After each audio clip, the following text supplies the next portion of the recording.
जय श्री राम दोस्तों। रचना की शादी को कई साल हो गए थे। सब बढ़िया था। छोटी बहू होते हुए भी वो बड़ी का हर फर्ज निभाती थी, क्योंकि बड़ी बहू तो आते ही अलग हो गई थी।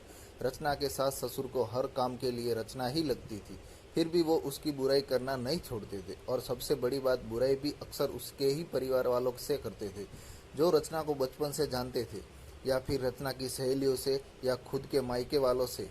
पहली बार जब शादी के बाद रचना की दोस्त आई, तो सासू माँ ने उससे ही रचना की बुराई करना शुरू कर दी।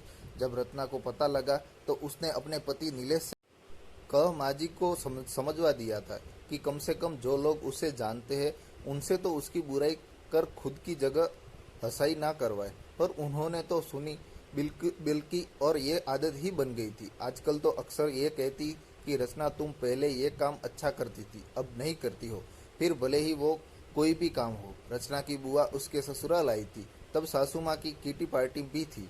वो बुआ को भी साथ ले गई और आदतना सबके सामने ही रत्ना की बुराई करने लगी। कहने लगी, रचना पहले सब अच्छा करती थी, पर अब कोई काम ठीक से नहीं करती। ना ठीक से रोटी बनाती है, ना सब्जी, ना अच्छे से कपड़े पहनती है, ना बच्चों का ख्याल रखती है। वो और कुछ बोलती इससे पहले ही रचना की बुआ बोल पड़ी, लगता है ससुराल में आकर बिगड़ गई है, क्योंकि हमारे घर की तो वो बड़ी बेटी है और सारा घर और ऑफिस दोनों अच्छे से संभालती थी, और बड़ों से लेकर बच्चों तक सभी का ध्यान भी रखती थी। आपके यहाँ आकर बिगड़ गई है। ऐसा कीजिए, महीने 2 महीने जमाई शाह के साथ उसे मायके भेज दीजिए, हम सुधार कर भेज देंगे।